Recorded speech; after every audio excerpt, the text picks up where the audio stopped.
Hello, everyone, and welcome to the BackTable Innovation Podcast. This is Aaron Fritts as your co-host this week. I'm very honored and excited to have a co-host helping out today, Deanna Velazquez-Pimentel. Deanna, DVP, as we call you. Hi, everybody. Welcome to BackTable Innovation. My name's Deanna. I'm a physician from London. We'll be joining BackTable to bring more European voices to the show. I'm very excited for this first episode. Today on BackTable Innovation, we have Elliott Street. Elliott's a physician entrepreneur, CEO, and founder of Inovus. Inovus builds low-cost surgical simulators to improve surgical care and connect training. We're going to talk to Elliot about how he built Inovus from the ground up, navigating the immense growth the company has seen in the last year, and the role of augmented reality in surgical training. So, Elliot, let's jump in. Rumor has it that you started Inovus from your bedroom when you were a medical student. Is that true? Yeah, it's true. First of all, I'd like to say thanks very much, guys, for having me on the podcast. Really appreciate it. And looking forward to talking with you both today. So, that is true. I didn't do it alone. That's probably the first and most important thing to say. So I've got a technical co-founder. He's still my CTO today, 10 years in. So that speaks volumes as to the strength of our relationship as co-founders. But yeah, going back to why we started this business and where we started it. I was a medical student looking at a surgical career, coming from a sporting background, realizing that we should probably be training our surgeons a little bit more like we train as elite athletes, which we weren't doing. That was number one. And number two, that as surgeons, we were primarily focusing our training on the patient bedside. So the early learning curve was at the patient bedside. And I was looking at this thinking, why have we not shifted that away from the patients into a simulated environment, safer for the patients, better for the surgeons, allows the surgeons to train like elite athletes. And so as a couple of 23-year-olds in a bedroom with no money, no contacts and no knowledge, we thought we were best placed to completely revolutionize how we deliver surgical training across the globe. Elliot, real quick, what year were you guys in or were you in medical school at that time? Yeah, so I was in fourth year, and this has been percolating for a while. I'll go back a little bit. I mean, I could talk about just our origin story all day. Yeah. But let me take a step back pre-medical school. I'm not your classic medic.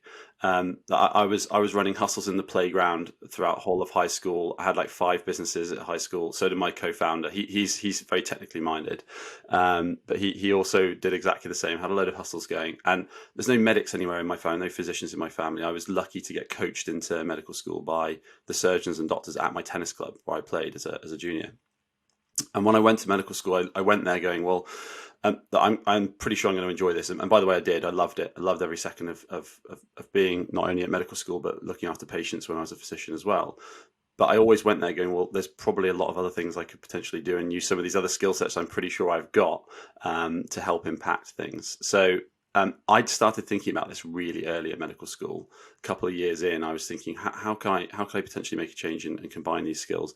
And once I'd started looking at my surgical career path and started building my portfolio and thinking about how I was going to train and be the best possible surgeon, it started becoming very apparent that there was an opportunity here for us. Real quick, what was your favorite or maybe most colorful or creative hustle that you had on the playground or in high school? Selling Mars bars. Well, there was 2. I had a poker game on the bus. I had a 45-minute bus journey to school. I lived out in the sticks in the countryside, so had a poker game on the bus. That's probably all I will say about the poker game. But there was a poker game on the bus. Not particularly high stakes, but it was lucrative. It certainly paid for my lunch and my dinners for some time there. And I had a couple of other hustles. The other one was, I'd get my parents to drive me to the cash and carry, bulk buy sweets, and then I was selling those in the playground. But what would happen is I'd sell out. So what I would do is I was very friendly with all the teachers because I was one of the good kids doing all the right things with the grades. So I'd finish all my work and I'd just say, look, guys, can I leave early? I've got to go into tennis practice. So I'd leave early at the end of the day. I'd run into town. I'd sold all my stock at lunchtime at this point in time. Run into town. I'd buy all of the sweets from the corner shop in town, and then I'd come back to the bus stop. And then while we were waiting for all our buses, I'd sell some more stock. So a true hustler from a young age, I guess. You must have raked in the good amount to get to that. I mean, to run all the way to town, buy them out, and bring it back. I mean, yeah, it was great. The market was brilliant, and look, I used that to fund my tennis from an early age. From about 14 onwards, I was funding my own tennis career. I was paying for my own coaching. I was paying for my own travel. I was working as a tennis coach as well. I also worked as what I call a sub-aqua stainless steel coordinator. So I was washing pots in a restaurant. I just ground it out from an early age. That's just how I'm wired. You've mentioned tennis and being an athlete. What do you think we can bring from being an elite athlete to surgical training? Yeah, well, I mean, the main transition was I realised I was very injury prone, and although I was quite good at tennis in the UK, in the grand scheme of things, I certainly wasn't going to end up as one of the big four. So I took that decision pretty early to say, okay, I'm not going to pursue a career in tennis. There's an opportunity for me to do something great, which is go to medical school, be a physician, and do some great things.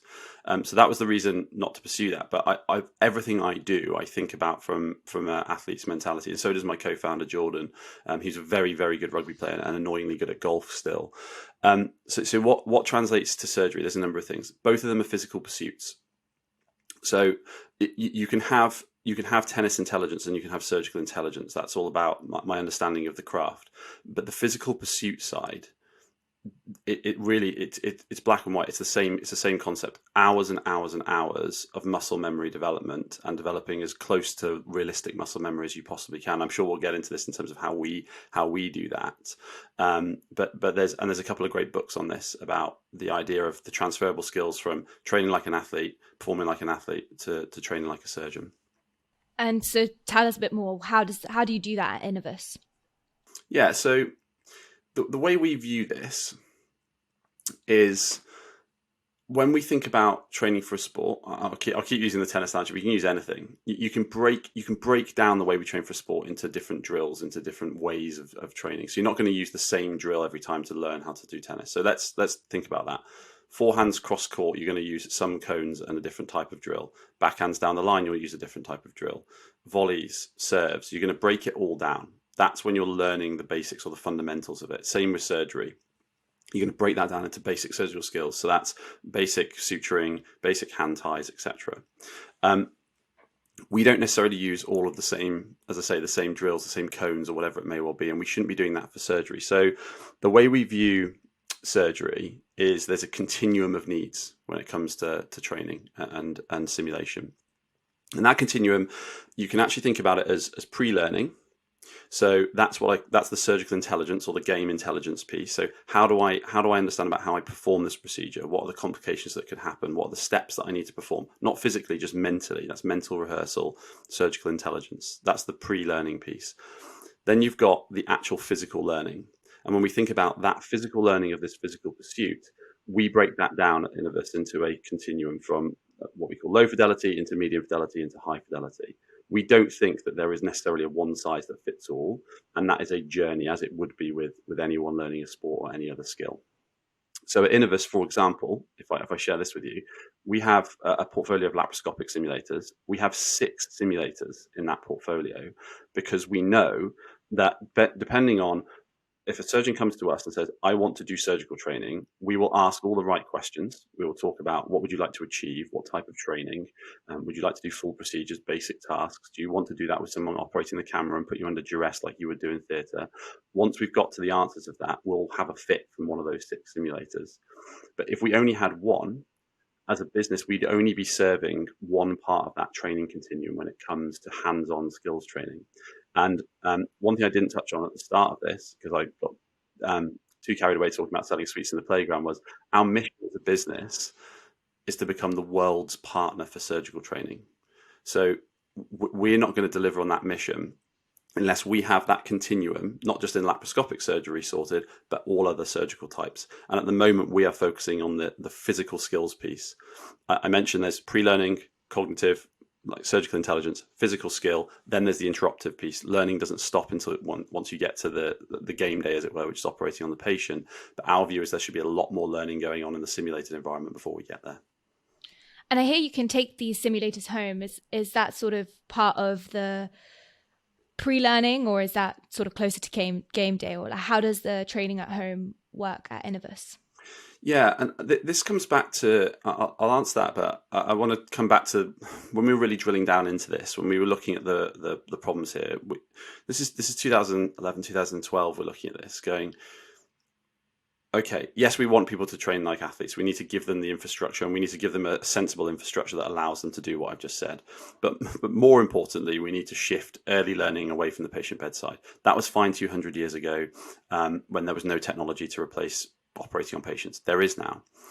And we looked at the technology and said, well, hang on. If there's already simulators, why has there not been a huge shift? Why are we not, as surgeons, on day one, coming in and our surgical training programs are saying, before you go and touch the patient, you must do this many of this procedure to this objectively measured standard so that we know you're safe. Not unlike the airline industry, okay? And we realized there were four main things that stopped that or were stopping that with existing technology. So first of all, the existing technology is super expensive. They happen to use virtual reality as their sort of bedrock technology, very expensive to develop, super expensive to deploy. So you're looking at technologies at $120,000, $150,000 for a single system. Yes, well-funded programs can maybe afford a couple of them, but we're trying to train thousands of surgeons. You can't put those on one simulator. So that cost leads into the second issue, which is access. So it's this old school sort of mainframe style of system that we had, almost like IBM. We're going to put these big systems into big areas, simulation centers, but that's not where the surgical trainees are. Surgical trainees are at home, they're in theaters, they're on the wards, and they're traveling around to different conferences. They want something that's more accessible, more scalable. And then the third one, and I will answer your question, Dan, I promise, but I think this is really important to give context to the listeners and hopefully some value. The third issue here was, and I talked about it earlier, VR as the modality for training. That uses software and motors to tell us what haptics should feel like, so how soft tissue should feel. That's okay for macroscopic haptics when we're thinking about turbulence in a plane. When we're thinking about the subtleties of a 5 mil vessel versus a 1 mil vessel versus some mesoappendix versus some bowel, it's so difficult. And actually, we looked at that, so that's probably the single most important thing that's stopping the surgical fraternity from shifting into the simulated environment. Final one was connectivity, integration into the daily lives of surgical trainees. And that's what brings me on to my answer of your question, which was coming all the way back to our portfolio of simulators. We got 6 there. We said, well, let's look at this like Apple look at it. They took a technology, IBM mainframe computer, and they made the technology almost as well. It took them a while, but imagine fast forwarding to the technology where they're making super powerful computers. They put those in the hands of people initially, and then they put them in the pockets of people, and they completely changed this narrative of we'll sell a few thousand of these systems for X amount per year, down to we'll sell hundreds of millions, if not billions, of these to people all over the world, improve access to them, but the price point will come down, and that's the approach we took when it comes to take-home simulators. So we call them take-home, but you could call them accessible or highly deployable simulators, which we allow people to access from anywhere. So the important thing then is that the training experience is not degraded. So it's the same training experience, whether or not you're on one of our take-home systems in your home or on the road, as to the systems that you'd use in the simulation center. Elliot, I'd like to go back to the VR piece and kind of compare what you guys offer. And the accessibility is huge, right? I mean, that's the downside of VR right now. Not everybody has an Oculus headset. You know, accessibility is limited. Haptics are limited. I heard an interview with Zuckerberg on Tim Ferriss a few months ago where he was talking about haptics and how we're early days. We're like black and white television with haptics, and you think about the evolution of video resolution and what the screens that we're looking at right now, like it's going to take time to get there, right? But that's the downside of VR simulation, is like you're kind of stuck with just, you know, a screen, like imaging, and you're not really getting a feel for it. Like now we have these controllers, but they're very limited. And what you guys have is basically hardware that you can put your hands on. You can get an idea of that with your 2D screen. It's very similar to what you have in the OR. And it's affordable and accessible, and anybody can go online and buy it. I mean, that's pretty incredible. But I just want to hear a little bit more. Let's expand a little bit more on the VR piece versus what you guys do. Yeah, thanks, Aaron. And look, there's a couple of things we talk about when we think about building businesses. I'm sure we'll get on to a bit more of the journey. We'll talk about patient urgency, and I'll explain what I mean by that. But what I'm going to talk about here is inventive execution. I mentioned at the top of this, I'm very lucky to have a very inventive co-founder and CTO who thinks very, very laterally. So he's not just thinking, let me look at the technologies that already exist and find a home for them. What we think about is, what is our problem? So problem first, and then we'll develop the technologies to solve that. And that's the approach we've taken. I'd love to get into this because we're very excited about it. So you're quite right, Aaron. We've already spoken about the limitations of the traditional VR, which is the mainframe VR, where they're using really big systems to create relative haptics. There are some haptics there, but they're really not quite there, especially for the price. Now we're seeing lots more of these companies come in with the Oculus, and this is part of the reason why I mentioned the bit before we get to hands-on training. The way we see the simulations that are using Oculus or the immersive stuff is brilliant for excuse me, for the pre-learning. So they allow you to work through the steps of a procedure and understand the theory of it. We are focused on how do we allow you to, as closely as possible, simulate the real surgical environment at scale. So this is how we do it. We use what we call sort of novel headset-free AR.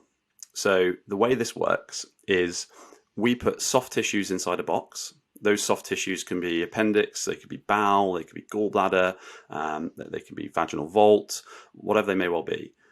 They are simulated soft tissues. And you make those with 3D printing? We injection mold them effectively, but the 3D printing we use a huge amount as well, and we'll get be to at that. Real risk of nerding out over 3D printing. But we have four different modalities of 3D printing which we use. So we'll use the 3D printers to create molds, but we'll also use the 3D printers to create some products as well. The limitation of 3D printing in soft tissue is scalability. It's a slow process. If you're 3D printing in silicone or any other soft tissues, it drives up the cost of a per unit cost, and it doesn't allow you to do them at really big scale. So we're churning these things out in the tens of thousands because we want high volume training. Coming back to the sporting analogy, practicing once doesn't get Roger Federer to a 24-year career. He's practicing for hours and hours and hours and hours a day. So we need our surgeons to be able to do that in a way that's cost effective. So we use a slightly different modality, but we do use 3D printing in the journey. Coming back then, so we put these soft tissues in a box. They're incredibly realistic. They provide all of our haptics. So we are not trying to simulate haptics. We have what we call natural haptics. So you put real instruments. If we think about the laparoscopic portfolio, real laparoscopic instruments into a box, and they're operating on these soft tissues. The cool thing about the soft tissues is we have 28 different variants of the soft tissue. So we can use standard instruments on it, cold cutting instruments. We can use bipolar energy. We can use any device on the market to operate on those tissues. So now what we're thinking about is not only as a resident or a surgical trainee, how do I perform this procedure and feel the natural haptics? How do I perform this procedure with a specific device that I would be using in the theatre on the day? So now not only are we talking about practicing with a tennis racket in your hand instead of the Wii Fit controller, we're talking about practicing with the exact tennis racket that you would use on game day. So we've completely flipped the narrative on its head of virtual reality is the way to train. No. What's the most important thing? Physical pursuit. Let's nail haptics. Our haptics are nailed with natural haptics, soft tissues and instruments. That's the classic box trainer style model. It's worked for years, and there's lots of evidence to show that box trainer simulation actually drives the learning curve quicker than VR. However, there's a lot of really important parts of VR that you mustn't miss. Immersion. So immersing you in the environment of, does this look realistic? Number one. The ability to create complications. So now we're thinking about how do we make the right decisions along the way. So this is interruptive decision making. And then the final piece is objective measurement of how well people are performing, which is something that the box trainer models have had a drawback to. So, and just to be clear, the other really cool thing that I'm excited about is all of our imaging. You mentioned it, Aaron, but I just want to be clear on this. All of our imaging is streamed directly to a laptop screen or the screen of the simulator, because surgeons are not standing in theatre wearing headsets. again, we have to make it as realistic as we possibly can. So we stream these to these laptops, and they work on off-the-shelf laptops, which credit to our engineers, shouldn't happen. They've done an unbelievable job to optimize this technology to make it work. Sitting on top of that AR environment where we build digital environments around the soft tissues to make it immersive, which I should have mentioned there, sitting on top of that is a digital surgery platform. And that digital surgery platform is capturing live video. It's capturing objective data on the instruments. So how well am I handling the instruments objectively? Distance traveled, speed, acceleration, all these metrics. And it's sucking all of that data, both objective and video data, into a learning management platform that people can then collaborate on, share, and deliver certification. Just recap for us, Elliot. You said there's three main things that augmented reality training can deliver: connectivity, real haptics, and can you just remind me what the third was? Yeah, so we have, so the way we look at it is it comes back to those things we were solving. So the pre-existing technology is too expensive, difficult to access. The haptics were not great, so functionality wasn't great, and lack of connectivity. So we've made a technology, and to Aaron's point, because of the way we manufacture these. By the way, we have a whole factory. I forgot to mention this. This is the two lads that were independently selling sweets in the playground. One went to medical school, one went did engineering. We now have this factory churning out all this technology in the UK. So because we're the manufacturer and we control a lot of the supply chain and the verticals, we're able to keep the prices down. So we've taken a technology that was $120,000 and we're delivering it for sub 50, and our rate goes below that. That's a massive step change in cost.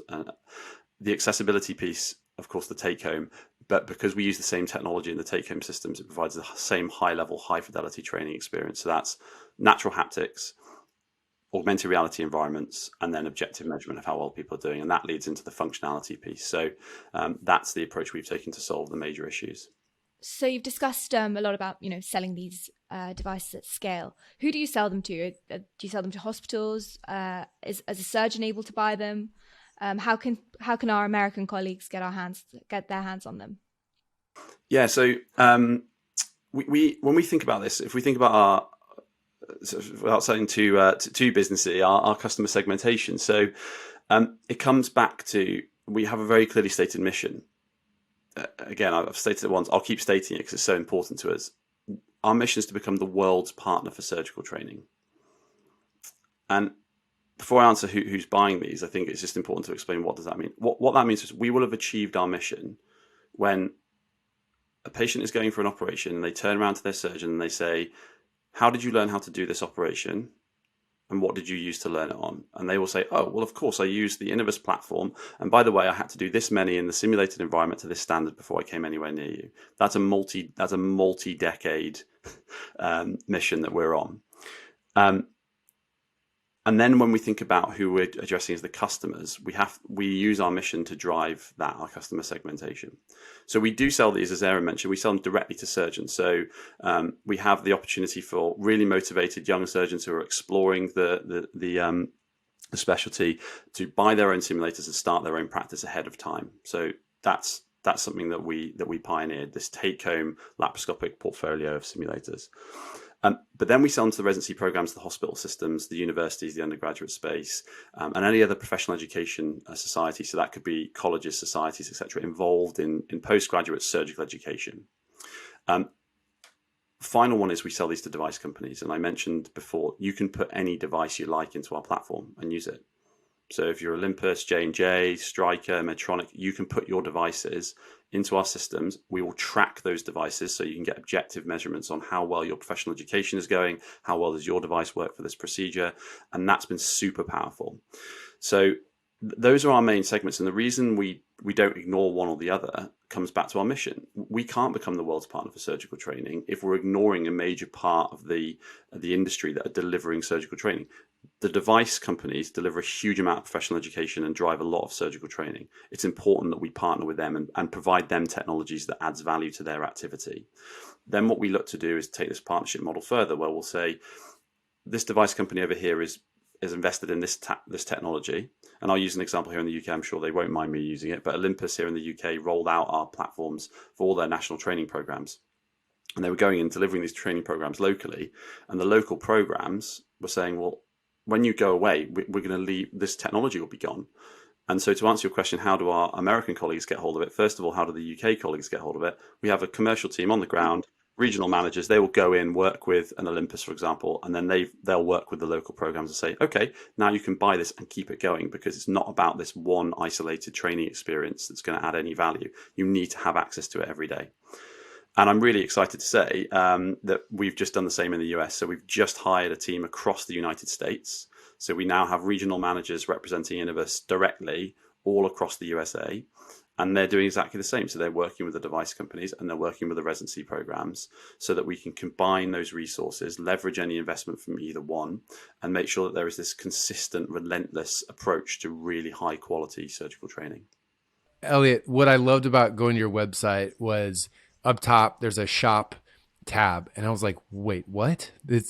I click on shop and I could buy any of the simulators. I was like, my jaw dropped, because, we've had a number of, surgical, mostly in the VR space, people on, companies on the show. And I've talked to a number of them, but they're all just so consumer, and they're still early stage, and clearly the VR space is still early stage, but you can't even get your hands on anything. I mean, the closest thing I've been able to do was there was a company that they were doing some teaching, and it was remote teaching, and they would send you an Oculus headset and you could wear it and you could watch the case like you're in the OR.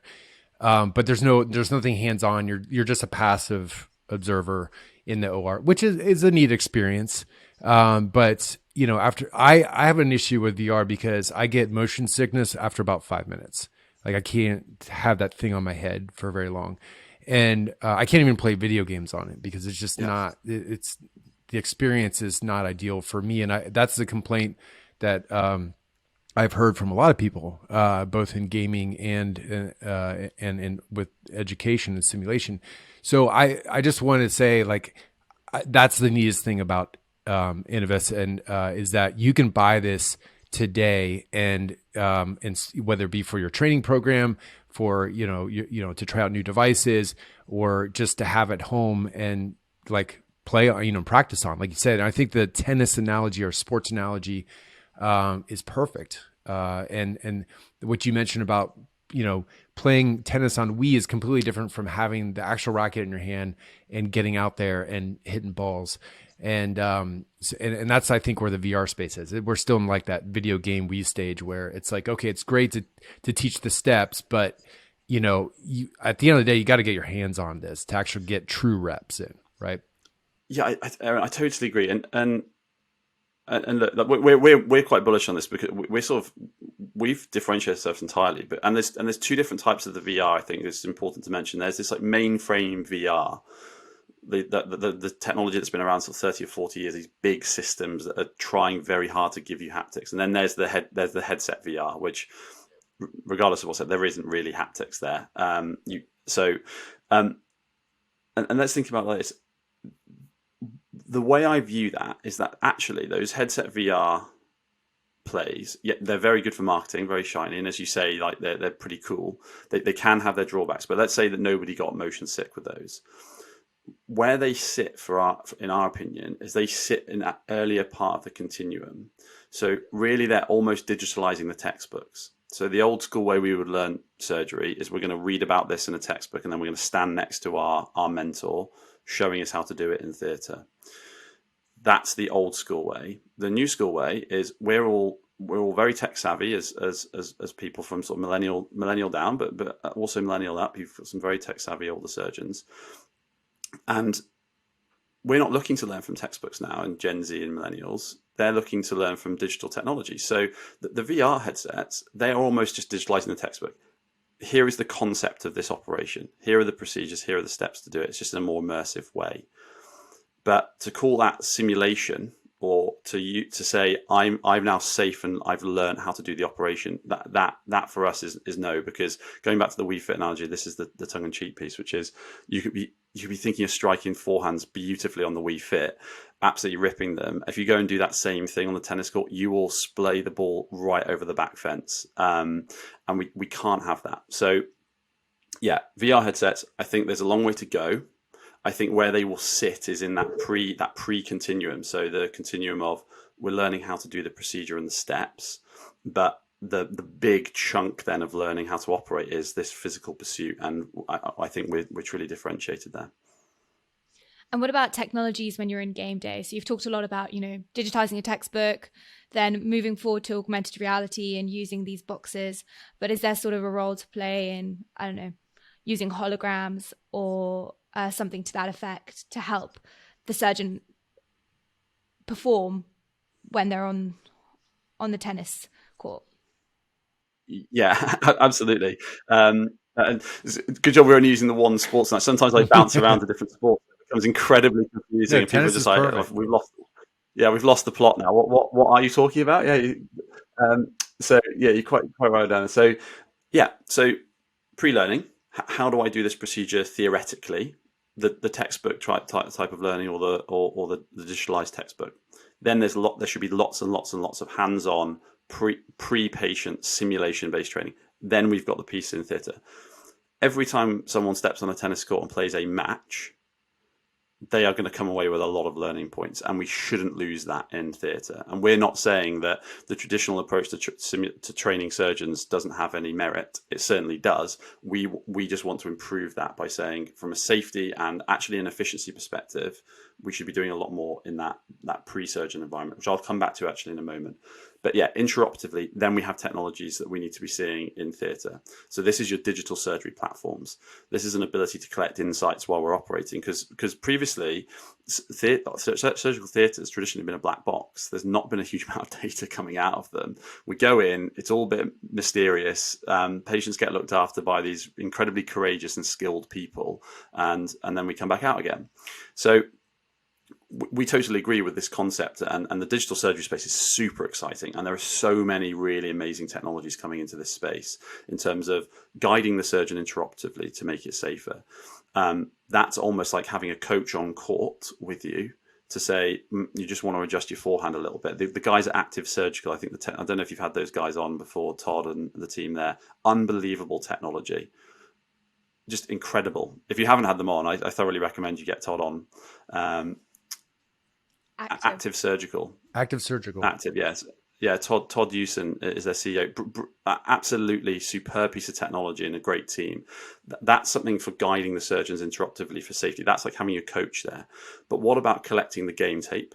And what about collecting your metrics? So we do a lot of game tape and metric collection in our platform. That's one of the big differentiators for us, as well as it feels exactly like you're doing as near as to real life as you possibly can get with these natural haptics. But we're allowing people to review their training experiences, get written feedback on how well they perform, and objective feedback, and they can play almost the practice match. So you can do a full lap Coley on our platform, record it, and then go back and watch that. So you're watching the game tape from a practice game, okay?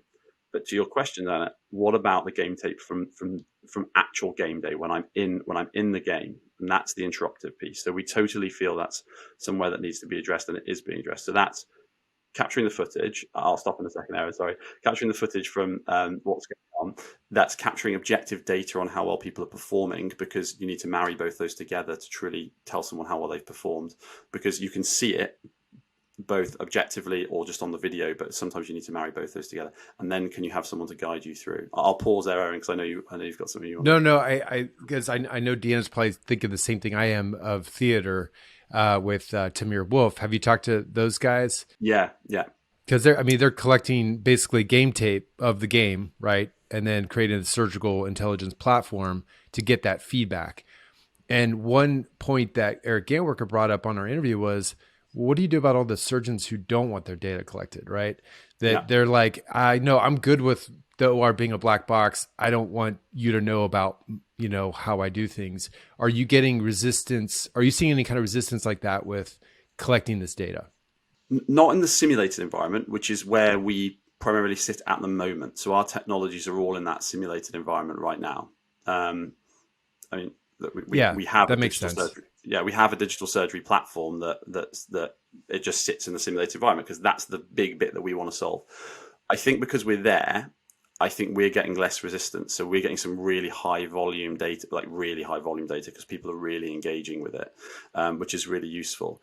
But I can see that problem happening. And I think that's where as an industry, both as the providers of technology, but as an industry, as physicians and surgeons, I think we need to work really, really hard and together to change the narrative around that, which is, look, we're not doing it to bash you. We're not doing it to say you're not good. We're doing it so that you can be more elite. You're already elite. You wouldn't be here if you weren't elite. But how do we make you more elite? And that's why we keep talking about the sporting analogies, because it's not about saying we're going to use this to regulate you or so that you can't do the procedures. We're going to say you're already 90%. Let's get you to 90, 94, 95, 96%. And that's going to take a long time. And it comes back to what I was saying. When we achieve our mission of the world's partner for surgical training, it's a multi-decade process. And that's why tennis is such a great analogy, because tennis is like a lifelong sport, and we're a lifelong career in medicine. And, we always talk about how athletes, CEOs, they all have lifelong coaches. And for some reason, when we finish training, we go out and we're like, nah, I'm good on my own for a while. And that it just doesn't make any sense. Like we should all have, we have mentors, but we really should have coaches, right? And that's where I think the surgical intelligence piece comes into play. It's kind of like your virtual coach. But Dan, I'll let you continue. I keep sabotaging. No, Elliot, I just wanted to, it's been so great to hear all about Inovus and virtual reality, but I wanted to bring it back to you. Can you tell us a little bit more about that transition moving away from medicine? What was it like? I think a lot of our listeners, have similar thoughts, have had great ideas. They don't really know how to put them into action or how to make that transition away from a clinical career. Was this, one moment in time? Was it a gradual transition? Can you talk us through it? Yeah, happy to. Again, I'll come. It's the reason I wanted to lay that story, because I knew this question was going to be coming. So let's think about this. I count myself as incredibly lucky that I don't come from a long dynasty of physicians. Now, you could look at it two ways. The level of pride of me getting into medical school was absurd. There were all sorts of family trees to see if there was someone that had got into medical school previously in our family. No, that had never happened. We're all super proud of this guy that's somehow managed to do this. We just thought he'd end up being a tennis coach. No, nothing wrong with that at all, by the way. But or a poker player. Yeah, exactly. Yeah. Or a sweet salesman, candy salesman. So there's two ways you can look at it. I didn't have the pressure being from this big dynasty, but you could have imagined that there was pressure to say, well, that's amazing. So when you turn around and say, by the way, I'm gonna leave to go and start making boxes in a garage, there could have been some eyebrows. I was super lucky that I've got a family that just said, look, as long as you're enjoying what you're doing, that's the only thing we all care about. So that's the only answer from us. So that's number one. When it comes to the process of graduating myself out of medicine, I still identify and see myself as a physician, as a surgeon, as someone that cares for patients. But I haven't done any clinical practice for a couple of years now, and I'll talk you through that journey. So, business was founded at medical school. We started with $200 for the US audience, $250. That's what we started with. Our first product was sold for $250 worth of investment, and then we just ground it out from there. And while we were doing that, I was finishing medical school and I was working as a junior doc. So in the UK, we have something called the foundation program, foundation training. It's like the internship, but it's 2 years long and you rotate around different specialties. I primarily just did surgical specialties for 2 years. Also in the UK, there's been a big thing that's called, we call it F3. We were probably one of the first generations of doctors that were starting to do this. So yeah, I think Diana's doing an F3. It's not an official thing, but effectively you have F1 and F2 are your foundation year 1 and foundation year 2, like the internship. It's just 2 years long. Everyone was taking F3s. And I looked at it and said, well, I've been growing this business as my side hustle out of a garage for the last 4 years. All my mates are going off to Australia to have a jolly / work for a year. I think it would be pretty well spent to at least take a year full time at this. It's pretty de-risked. And I already had the support of a ridiculously supportive family, so I didn't need to worry about any pressures there, which really helps.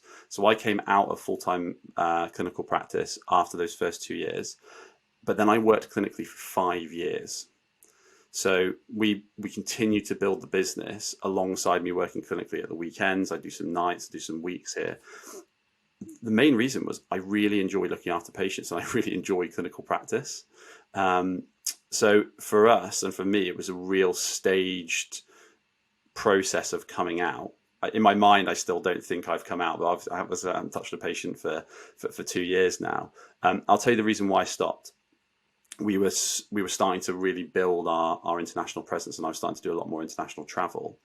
And I realized that if I was coming off a plane and then going into a weekend on call, and if I made a mistake, which had an adverse outcome for a patient because I was tired, that was really unfair on them, because I was really only doing my clinical work because I enjoyed it. It was almost like the hobby. It was the way I could shut off my the business brain, the Inovus brain. So really, I got to that point saying that's selfish for me to carry on. I hadn't done that. I preempted that potentially happening. So that was the reason why I've come out. And I think the other thing to say here, it wasn't like I was working 50-50. I was working like 70-80 hours a week in the business, and then at the weekends here and there, sort of every couple of weekends or so, I'd go and do an on-call to keep my clinical hand in. The reason I say that is and this is where I hope some value comes for the listeners. So there's some clinical entrepreneurs or some clinical innovators listening to this. If you truly believe in your mission, and you should have a very clearly defined purpose, mission, vision, values, those should be really dialed in. It can take a while, but you should get them dialed in if you're going to do something properly. Focus is so key. And we as clinicians and physicians and medics and surgeons, we traditionally do loads and loads of different things because we've always had to stand out. But if you're going to go and create a business or some change making that is really going to stick and really going to have a proper impact, you just have to go all in and focus on that. So I think that's something that's important. Quite right. Yeah. You've got to choose the one sport. You can be great at loads and loads of different sports, or naturally gifted at them, and then you become average at all of them because you're trying to do too many things. So I will repeat this because I think hopefully this is where the real value, rather than me sort of just giving my views on how we should train surgeons and using all these analogies, hopefully this adds real value to the audience, which is, and I'll repeat it, if you're going to either build something alongside your clinical career or you want to leave or do something that you think is going to have a real impact, you really, really have to focus. And that can be doing the way I did. I did it for almost 7 years of building this business. I was at medical school and working clinically, but I basically did it full time building the business. The other bits were almost like my hobby. So I had to make allowances elsewhere. I couldn't then have 3 or 4 other side hustles. I clearly was no longer selling sweets in the playground. I wasn't washing up pots at the weekend. You have to dial that in, because otherwise you're just going to be very busy. It will all sound great, but there won't be that real impact and that substance underneath what you're doing. And to achieve this focus, what helped you? Was it mentors? That quite often comes up on the show. Yeah, mentorship is huge. Everyone's got them.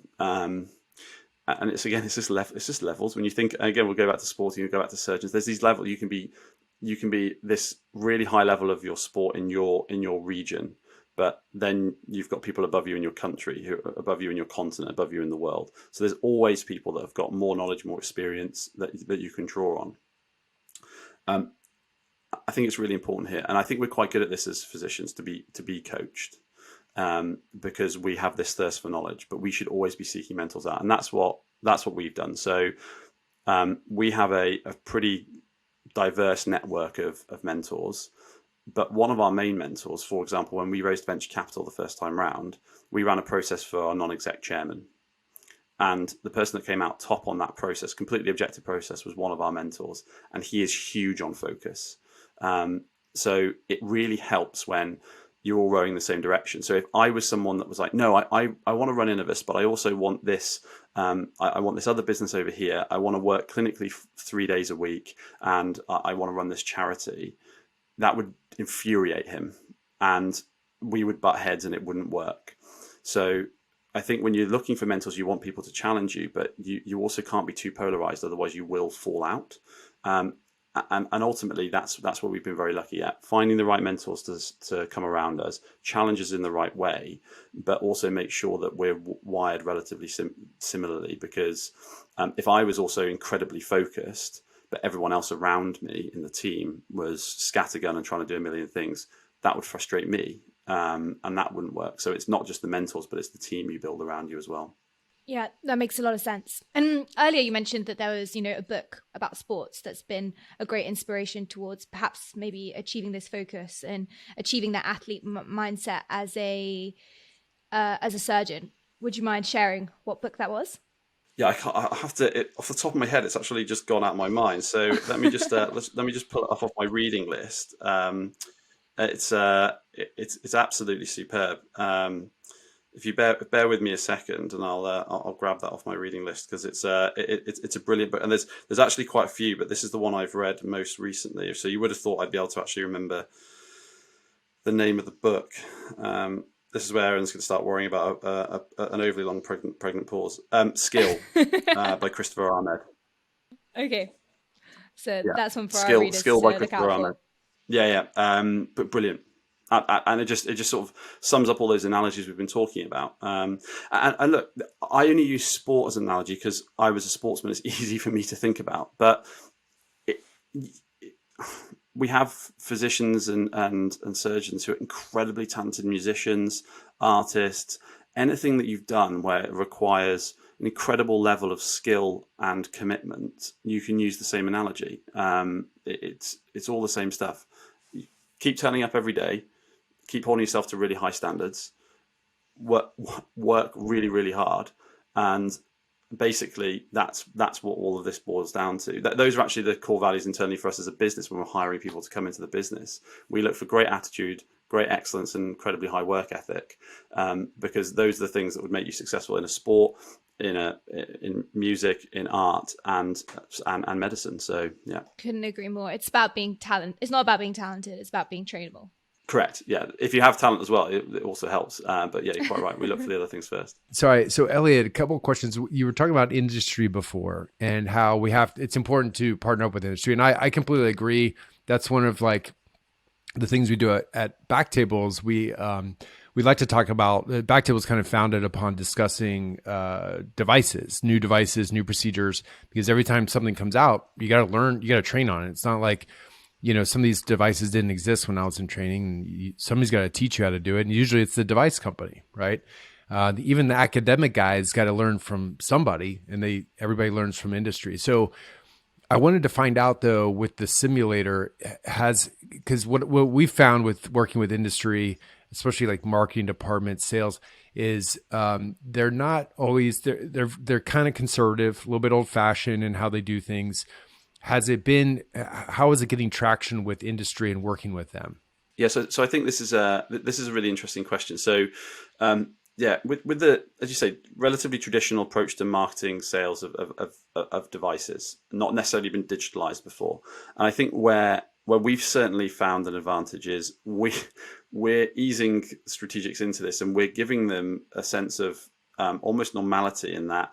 We're saying to the device companies, and by the way, the important part of this is the robotics. I know 95% of minimally invasive procedures are still done not robotically, but we understand that that's potentially where the future is going. So our platforms also work with any robotics platform. And so what we say to these providers, either of robotics or straight stick devices, is you can put your devices in our simulator. It's just the old analog way of doing that, which wasn't that engaging for surgeons. We've now digitalized. So now you get all of the positives of this, the funky VR stuff that actually is engaging and can differentiate you. But now you can put your devices into something that does that.